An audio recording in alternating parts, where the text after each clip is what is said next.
श्रीमद् भागवतम की जय, श्रीला प्रभुपाद की जय।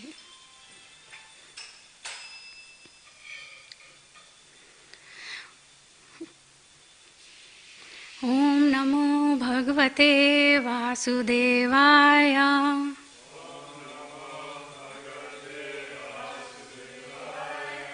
ओम नमो भगवते वासुदेवाय।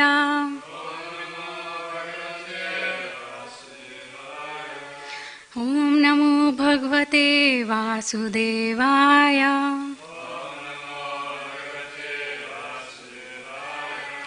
नारायणं नमस्कृत्य नरं चैव नरोत्तमं देवीं सरस्वतीं व्यासं ततो जयम् उदीरयेत्।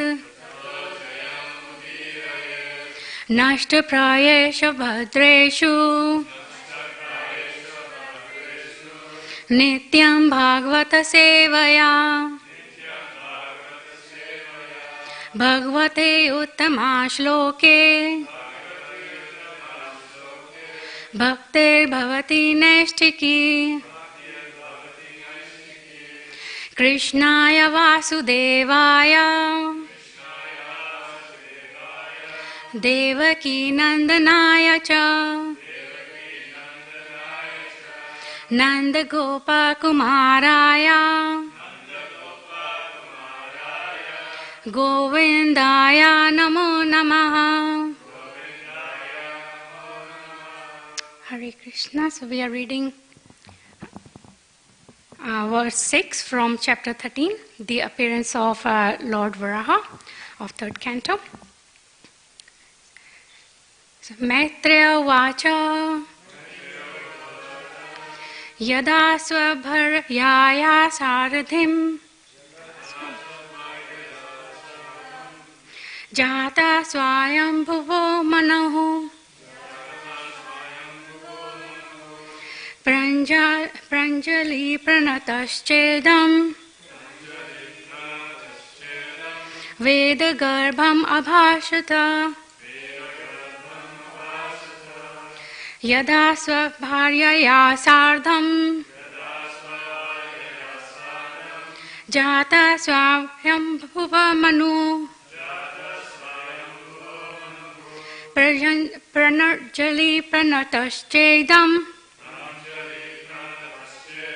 Veda Garbham Abhashata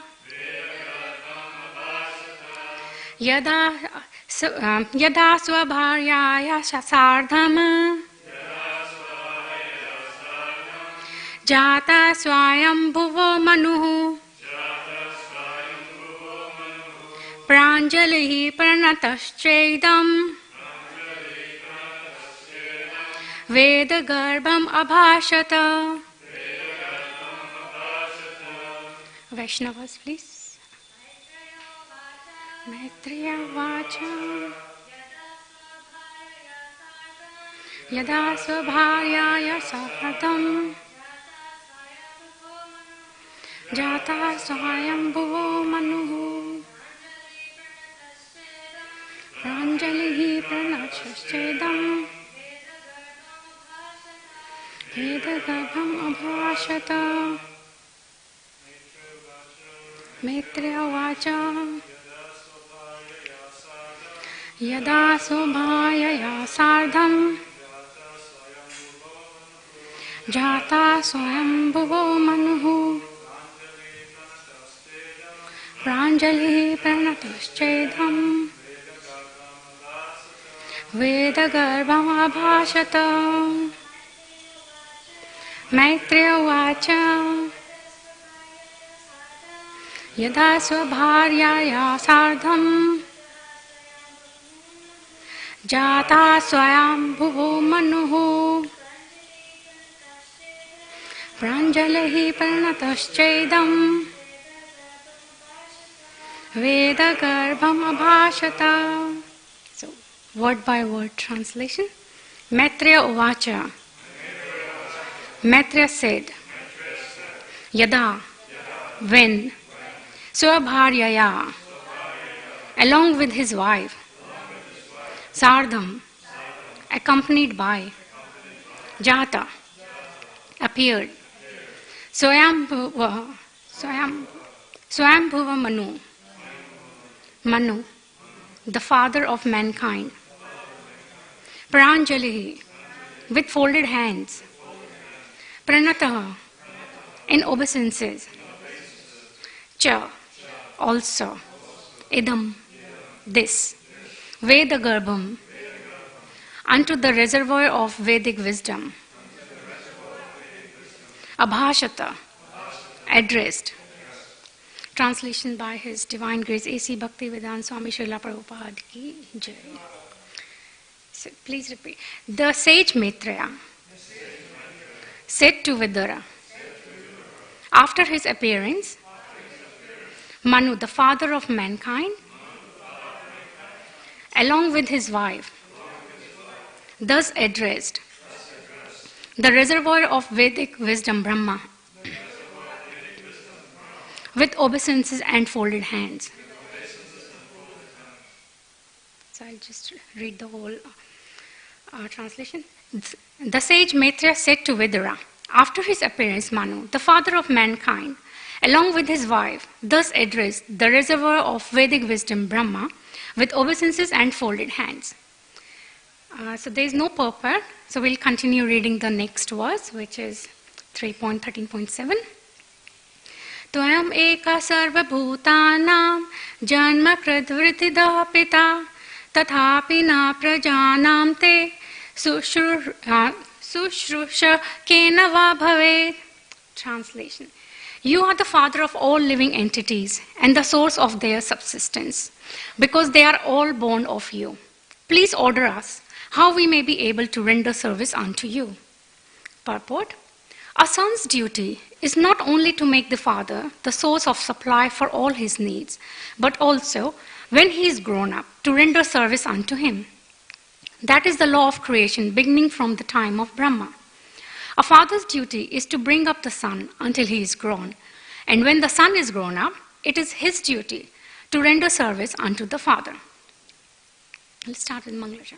Om Agyanti Mirandasya Jnananjana Shalakaya Chakshur Anmilitam Yena Tasmai Shri Gurve Namaha Shri Chaitanya Manobhishtam Stapitam Yena Bhutale Swayam Rupa Kadamayam Dadati Swapadantikam Vandeham Shri Guru Shri Yutapad Kamalam Shri Gurun Vaishnavamscha Shri Rupam Sagrajatam Sahagana Raghunathanvitam Tam Sajivam Sadvaitam Savadutam Parijana Sahitam Krishna Chaitanya Devam Shri Radha Krishna Padan Sahagana Lalita Shri Vishakhanvitamscha He Krishna Karuna Sindhu Deenabandhu Jagatpate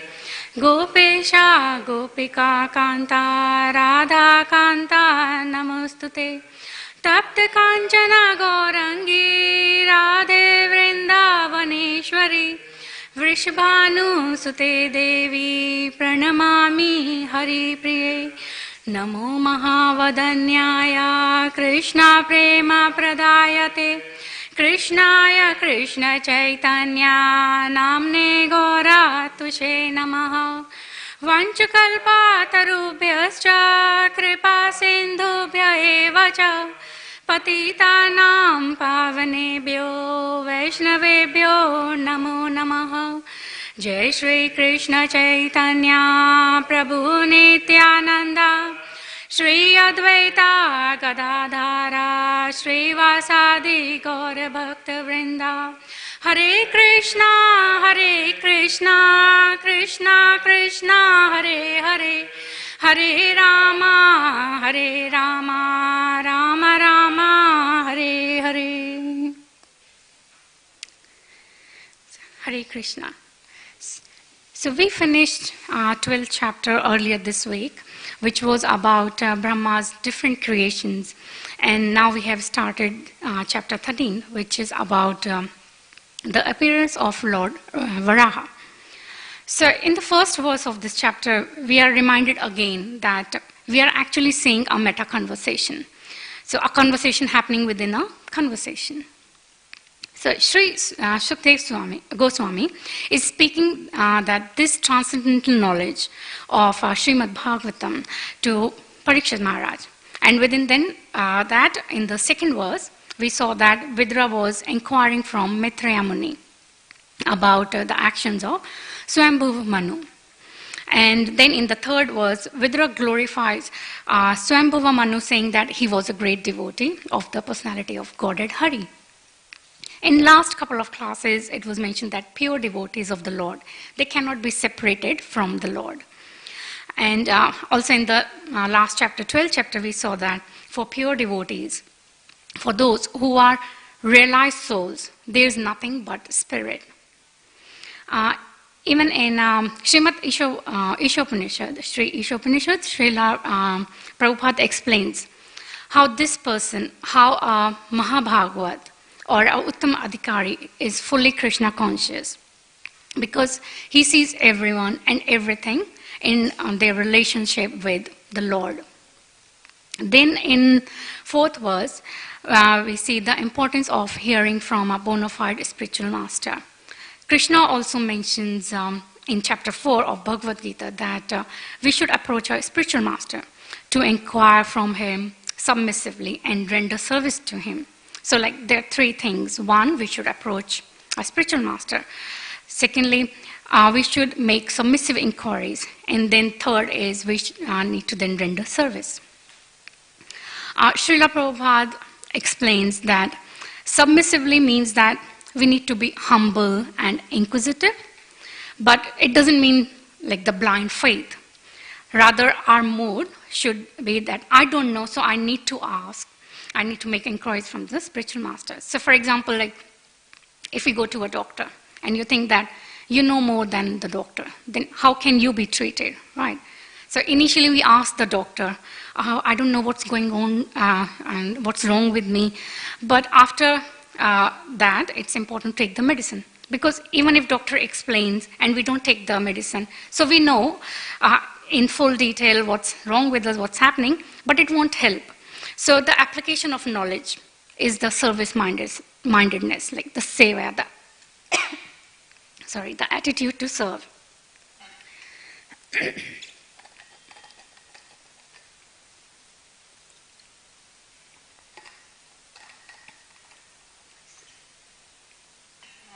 So we heard yesterday that the Lord placed his lotus feet on Vidra's lap, and also heard the pastime about Chaitanya Mahaprabhu and Shankara Pandits, because he placed sometimes in his lap, his feet. So they are both like upadhanam, the pillows.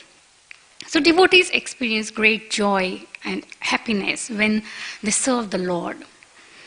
And yesterday we also heard about Anya Abhilashita Shunyam, Janma Karma Adi Anavratam, Anukulyena Krishnam Shilanam Bhaktir Uttama, which means one should render transcendental service, loving service to the Supreme Lord, Krishna, favorably and without any material gains or benefits. So that is the pure devotional service. And today we saw in verse 6 and 7 that Manu asked his father Brahma, how can we serve you, he and his wife?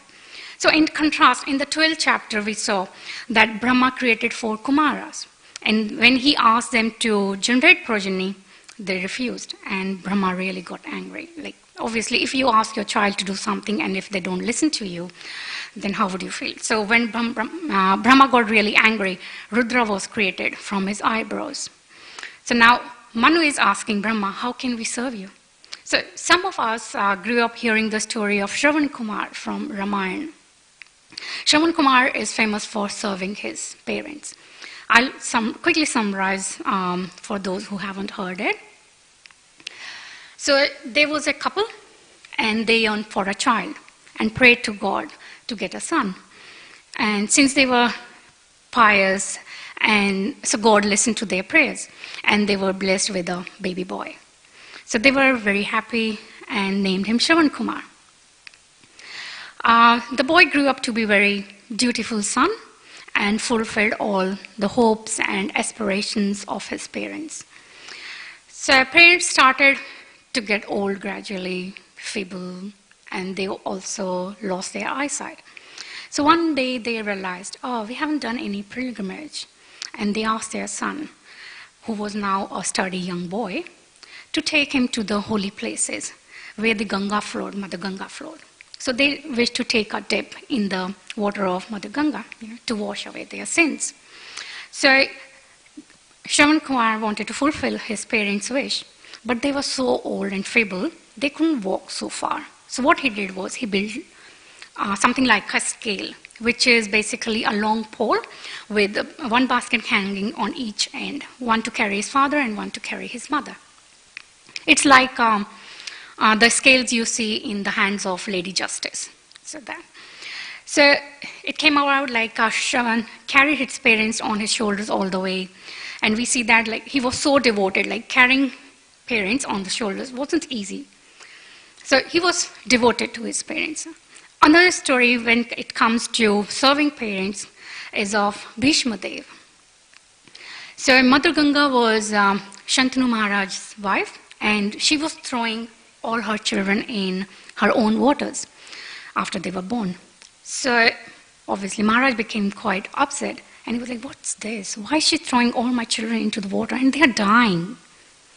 So when Mother Ganga was about to throw Bhishma Dev, Shantanu Maharaj was like, no, I can't let you do this anymore. Then Mother Ganga said, then I'm going. Because one of the conditions of their marriage, like they both agreed to, was that if Shantanu Maharaj asked any of Mother Ganga's actions, then she would leave. And there's another pastime behind this, where the Vasus were cursed and they requested the river goddess Ganga to be their mother. So as 7 children born, one after the other, Mother Ganga drowned them in her own waters to free them from the curse, to free them from their punishment. And king made no opposition. So only when the 8th was born, the king finally opposed. So she left him. So he was again without a wife. And later, a few years passed, later he wanted to marry Satyavati. But Satyavati's father was like, no, I can't give you my daughter, because you already got a son, like a grown-up son, and he will be king. So I can't give you my daughter. She would be like a maidservant. But if her son would be the king, then I can offer you my daughter. Then Shantanu Maharaj was like, no, I can't do this to Bhishma, to my son, so that's not possible. And when Bhishma Dev found out that his father wanted to marry Satyavati, he approached Satyavati's father and said to him, you are thinking that I'll become king? Don't worry. So offer your daughter's hand to my father in marriage, and I assure you, I won't be the king. But father said, no, I can't. Bhishma Dev was like, why? Then the father said, you may not be the king, but your son may be the king. See, like all these calculations, the material calculations coming in.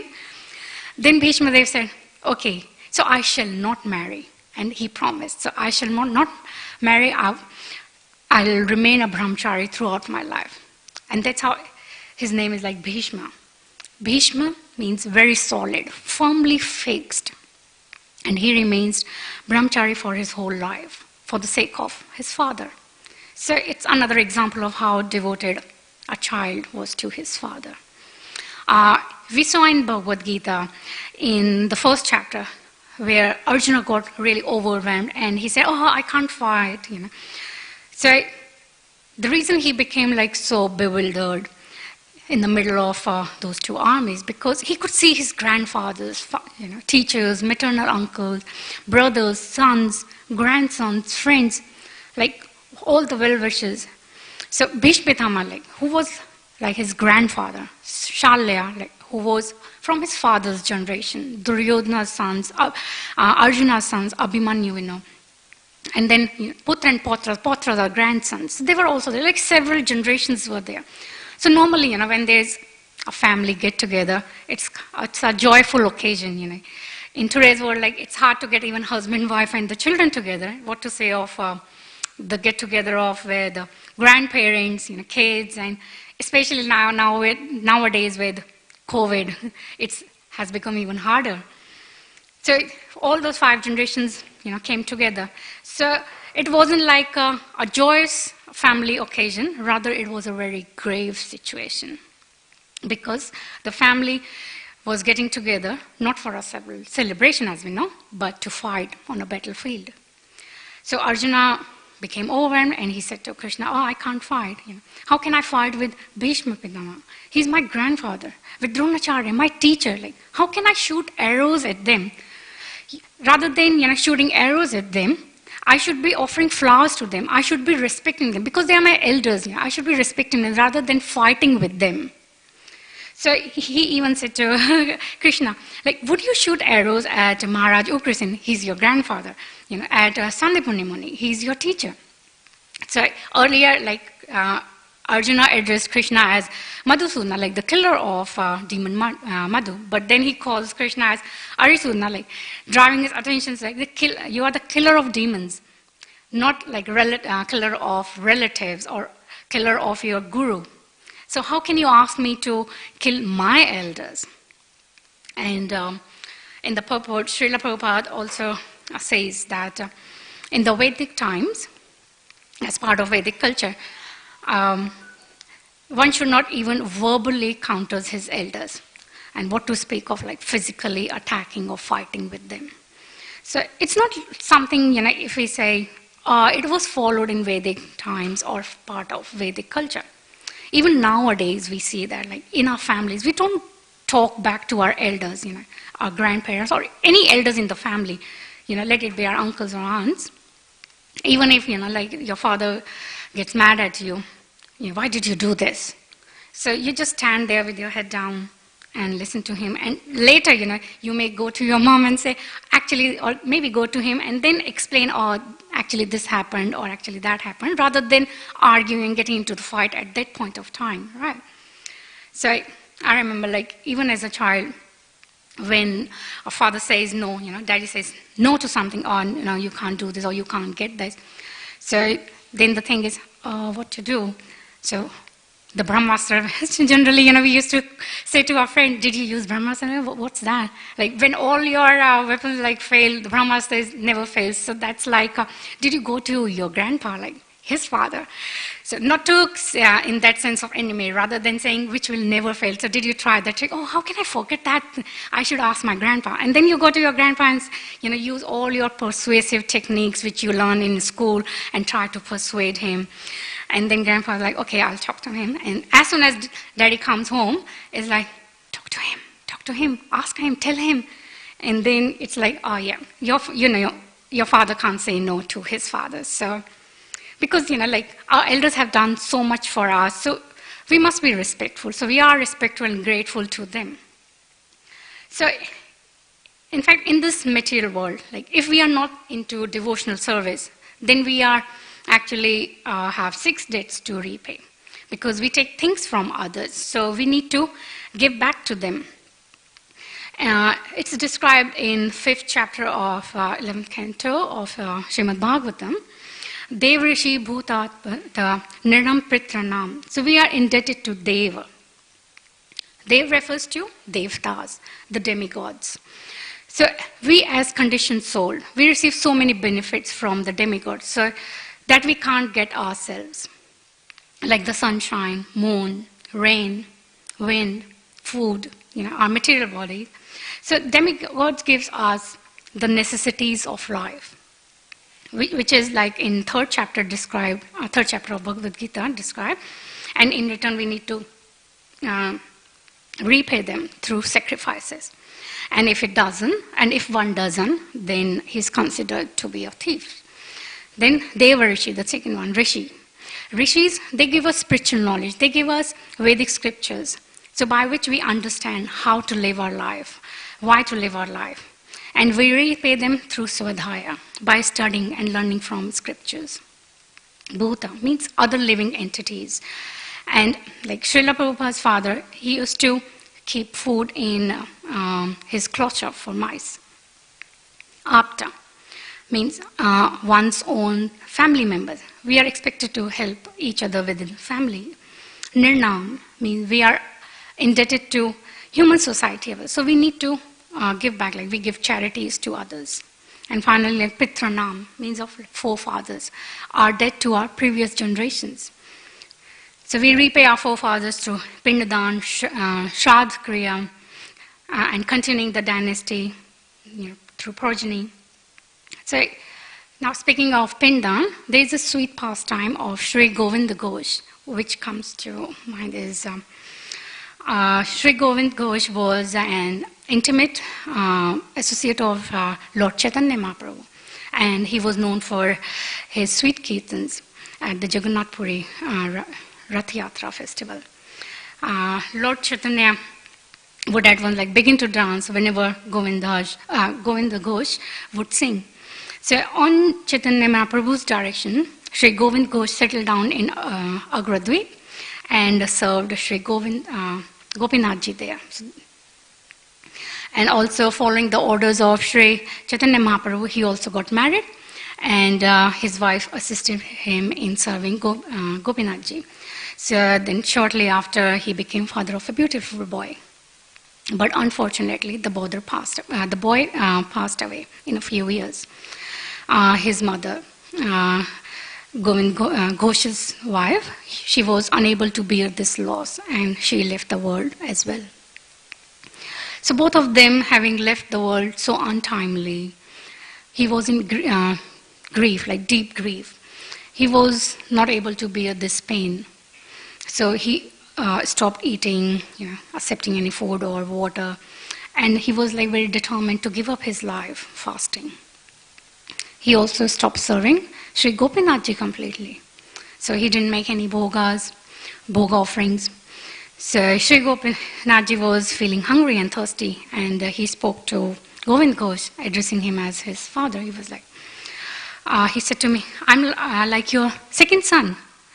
And then Govind Ghosh said to Sri Gopinath, there's no one to perform a shraddha and offer pindan to my forefathers. Will you do that? And the Lord replied, yes. So Govind Ghosh became happy, and then he resumed the services of Gopinathji. So when he left his body, Gopinathji performed the pindan ceremony. So years passed by even till today, till this day. The pindan ceremony of Govind Ghosh is performed by Sri Gopinathji. So it's important to know, we are talking about pindan ceremony, but it's not a necessity, or it's a necessity for people who are engaged in the worldly affairs for their own pleasure. It's not something for devotees, right? So you would say a pure devotee like Govind Ghosh, he doesn't require any such ritualistic formalities. Yeah, but this pastime is for us to learn that and see how far the Lord can go for his devotees. So if somebody starts serving the Lord and takes his shelter wholeheartedly, then one is not obliged to anyone else. He simply serves Krishna, and all the debts are being taken care of. But ultimately, whatever anyone does for us, it's Krishna doing it for us through that person. And since Krishna is giving care through all other living entities, if we simply serve Krishna alone, take his shelter, Sarvatmanya Sharnam Sharnayam, so then we are no longer obligated to them, Gato Mukunda Parihata Kartam. So we are talking about Arjuna. He didn't want to fight because he was not thinking from a devotee perspective. Rather, as we know, he was covered by Lord's Yog Maya. So he was thinking from a Kshatriya point of view. So otherwise, simply by performing devotional service, one can deliver forefathers from all kinds of miseries. We know the example of watering the roots of a tree. So if we water roots of a tree, then automatically all the parts of the tree, including branches, twigs, leaves, they are all nourished. So there is no need to separately pour water on the branches, twigs, and it won't be effective either, right? Another way of understanding, or another example we heard of is, the food must be directed to the stomach, from where it automatically distributed to the body parts. So it would be like quite silly if we try to nourish our body just by rubbing food on our different body parts, right? When I come across this, or whenever I come across it, it reminds me of when I newly arrived in Australia, many years ago, with my husband and daughter, and we were looking for child care centers and preschools for our daughter. We were planning, okay, what to do. We were new. So we visited quite a few child care and preschools. So when we visited one child care center, the director, they take you around to show you the facility. So she took us around, starting from the toddler section, which was near the entry. And it was lunchtime, so the kids were eating. And I noticed one caretaker, she was trying to encourage a toddler to eat with a spoon. So every time, the little boy tried, he tried to take the bite, and he, tries to lean forward, it fails. Because how kids hold the spoon like this, rather than, properly. So whenever he takes the bite, it always, fell down. Sometimes in his plate, sometimes, on the table, sometimes in his lap. So then he tries to put the food back on the spoon with his hand, with the left hand put the food on, and then, so it continued, and we moved on to another room to look. And then while our way back to the entry, 5 minutes or so later, we passed the toddler section again, and I was watching from the corner of my eye, what that toddler is doing now. I saw the toddler eating with his hands. So you could see he smelled food all over his body, but unless he ate it, it didn't satisfy your hunger, it didn't satisfy his hunger. So I was like, oh yeah, I know, I heard of it. But when you see it, it's kind of different, when you actually see, when you hear something. Similarly, when I take kids to swimming lesson, or you see people at the beach, because it's unlikely, you are in Australia, you haven't been to beach ever. So you see people playing in the water, or kids playing in the water, and when they come out of the water and say, oh, I'm so thirsty. And again, this line basically echoes in your mind. Their whole body was covered in the water, but they are still so thirsty. So again, it can't quench their thirst, Okay, so coming back, to obligation, the dates and the rent. So the question arises, does it mean we neglect our parents? But we see in the Upanishads, so Upanishads say, Matrudeva Bhava, Pitrudeva Bhava, parents, mother and father, they are God. So what does it exactly mean? His Grace Chaitanya Charan Prabhuji, he explained in one of his lectures that this statement represents a generic Vedic teaching of respect, and it should not be taken in a literal sense. So it's not a literal teaching. So if it is to be taken literally, and if there's conflict between parents, mother wants the child to become a doctor, and father wants the child to become an engineer, which they were to follow. So there can't be two gods. So God is one, we know, Supreme God, He's only one. So if we take this statement literally, then we'll run into logical problems. So what does it mean? It has a much deeper meaning. This statement represents deeper reality, which is parents actually are meant to be the representatives of God. They are meant to connect the soul, who's coming in their child's body, with God. So to understand, we have a vertical relationship with Krishna and horizontal relationship with everyone in the world. So because we are all souls.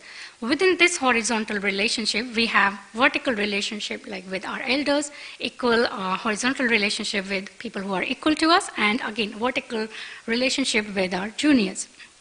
But essentially, all these relationships, they are horizontal because we are all souls.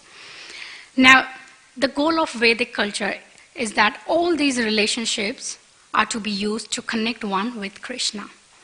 So when the parents are devotees and the children are trained to obey the parents, then the parents become godly and they connect the children with God. But we see in the scriptures, when Prahlad Maharaj was told by his father to give up the worship of Vishnu, so Did Prahlad Maharaj say, Matra Devo Bhava, Pitra Devo Bhava? No. He was in no doubt, he was no doubt respectable to his parent Hiranyakashipu, but he didn't compromise with his principles. He remained fixed in his devotion to Lord Vishnu. So we need to understand that our relationship with Krishna is the most important, because that relationship is eternal. All other relationships are meant to contribute to that relationship with the Lord. And most people try to align the two to the best of their capability. And in some cases, people feel strongly for God, and they get inspired and inclined and motivated to devote themselves, to devote their entire life to Krishna. So coming back to the Srimad Bhagavatam verse, explaining the 6 days, so it explains one who surrenders wholeheartedly to the Supreme Lord.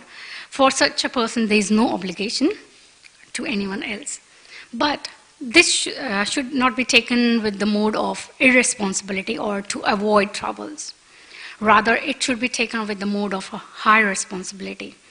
So it's not that parents have been rejected, rather, it's more the culmination of the parents' duty, because it's the perfection of parents' duty to do the eternal well-being of their children, getting children connected with Krishna, who is the eternal well-wisher.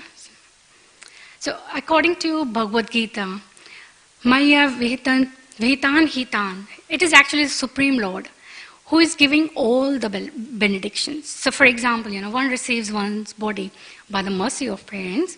However, we see sometimes people or couples, they're not able to have any kids. Or sometimes they get a deformed child. Or even a child is born dead. So although parents desire a beautiful child, but this is often not the case.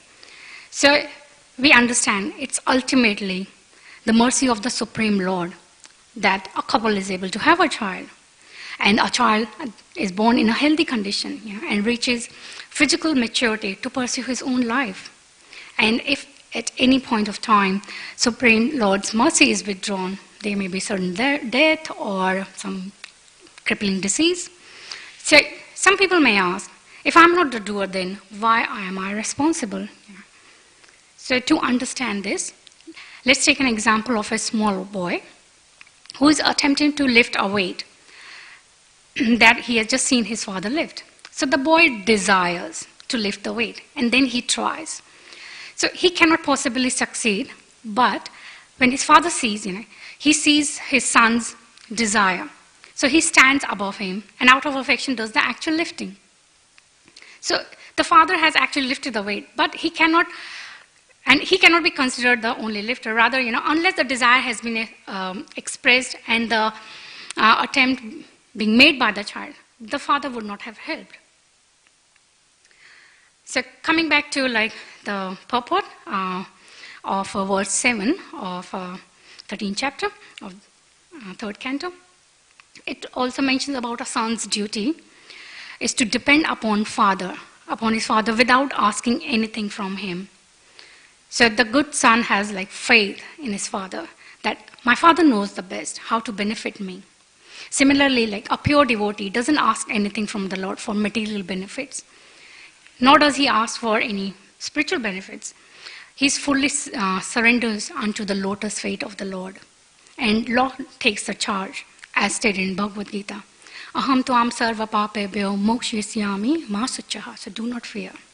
Because the Father knows the necessities of the Son and supplies them. And the Supreme Lord knows the necessities of the living entities and supplies them sumptuously. So, and just how a son renders service to his father, devotees also serve the Lord, who is our eternal Father, Krishna. So Krishna says in Bhagavad Gita, Aham bija pada pita. I am the seed-giving Father. So it is the mood of a devotee to engage everything in the service of the Lord.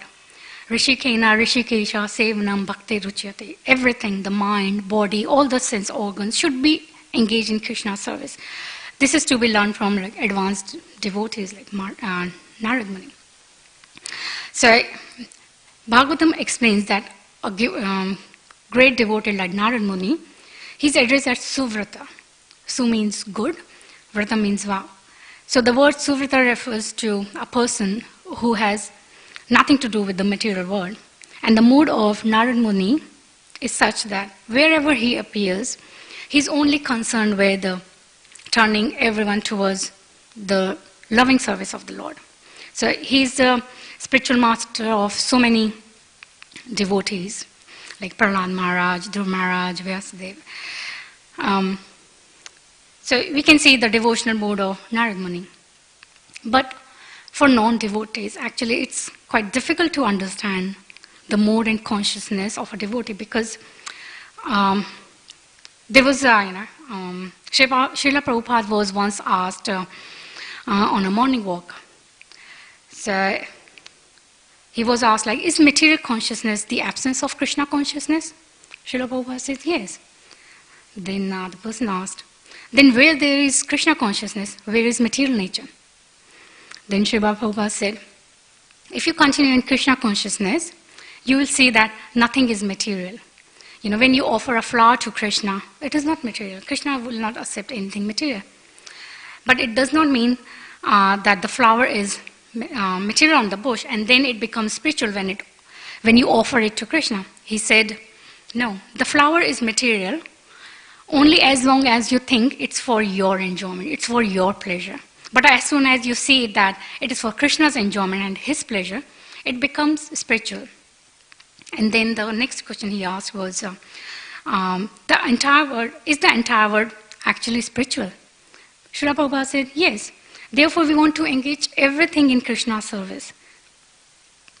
And then Prabhupada was further asked, so can we also appreciate like Krishna's creation in that light? For example, if we think this tree is beautiful because it's Krishna's property. So Prabhupada said, yes, that is Krishna consciousness. And then the person asked, if somebody looks at the deity of Krishna in the temple and thinks, oh, that is made of stone or wood, what does that mean? Prabhupada said, he is ignorant of the facts. How can deity be material?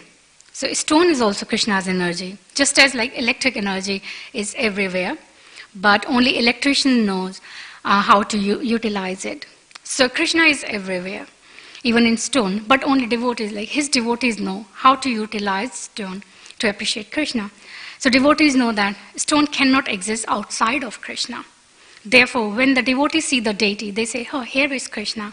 They see the real oneness of Krishna and his energy. So let's now just wrap up.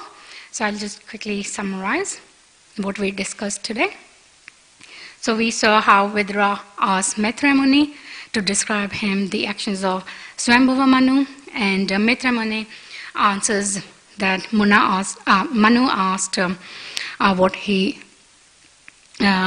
service he could do for his father Brahma.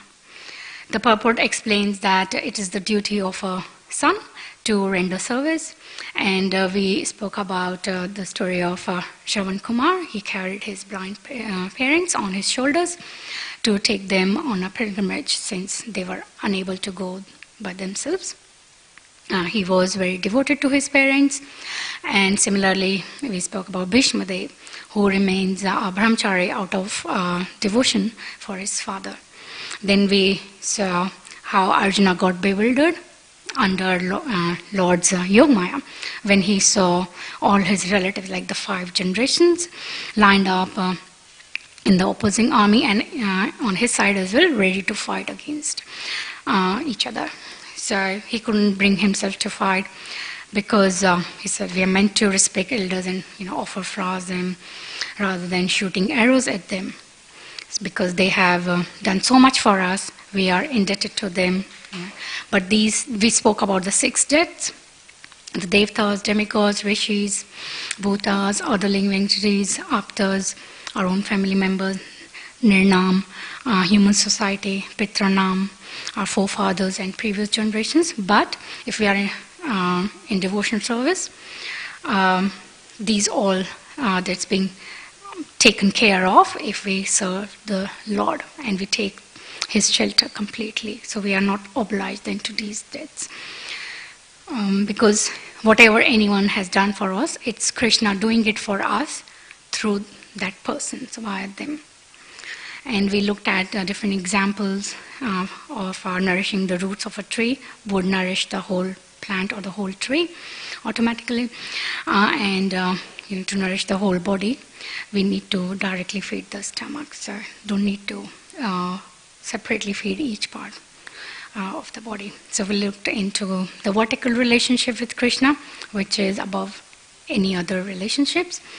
And then we looked at the purport, and we saw how a son serves his father.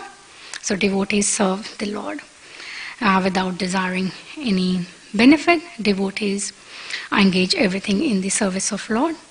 And we learn it from the devotional mode of Narad Muni, who is such an exalted devotee. And yes, so it's engaging ourselves with our mind, body, and senses in Krishna service. So we'll finish here. Thank you for your kind attention and time. So any comments or questions? Yeah. I'll come to you, Mataji. Yes, ma'am. Just a couple of questions. In the translation, Prabhupada mentioned that Brahma is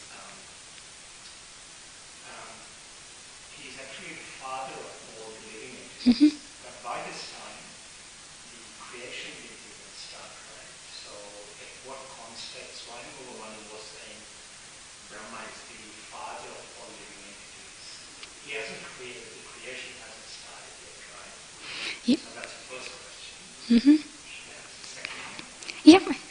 You can ask the second one, and I can. The second one is in the purport. Is there any reason why Prabhupada stressed that the father's duty is to bring up the son? Mm-hmm.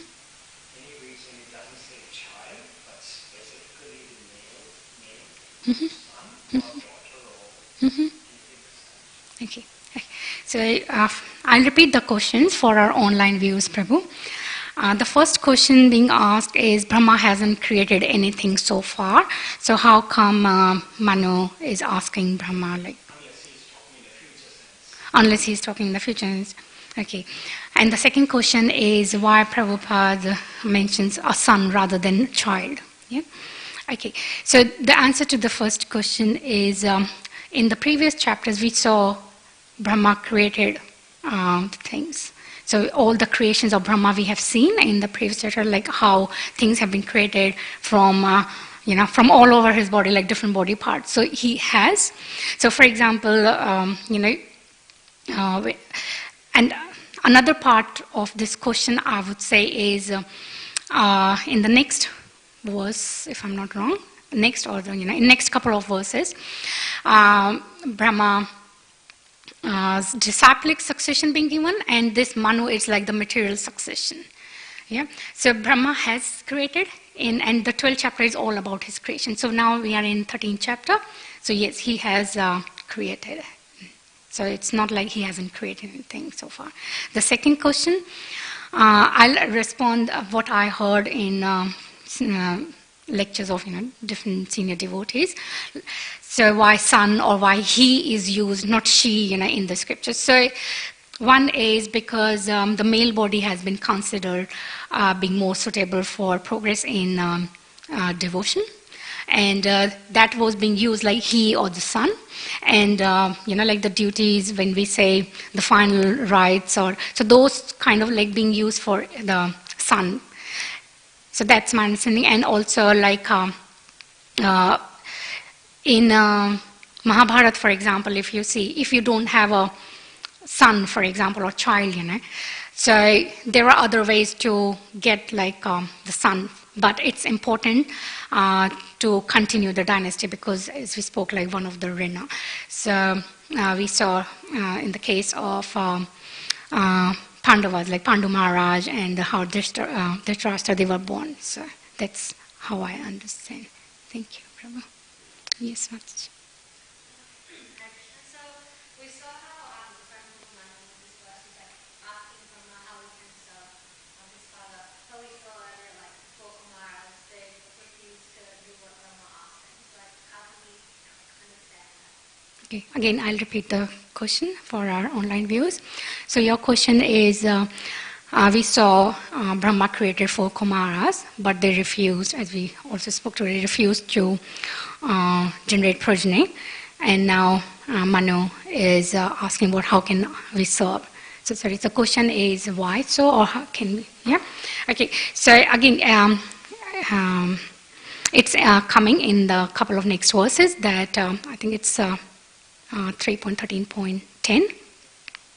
So it's the disobedience of like the sons, that is for higher purpose. So we'll talk about if it's for higher purpose, then in the 10th verse it's mentioned. Yeah, exactly. So if they did that, so is it okay or not? So that will be discussed like in the next couple of days. Yeah. Thank you. Did it answer like for higher purpose? You can? Okay. Thank you. So we'll finish here. ग्रंथराज Shrimad Bhagavatam की जय, श्री श्री राधा गोपीनाथ भगवान की जय, जगत गुरु श्रीला प्रभुपाद की जय. All glories to the assembled devotees. All glories to the assembled devotees. All glories to the assembled devotees. All glories, all glories, all glories to Shri Shri Guru and Gauranga.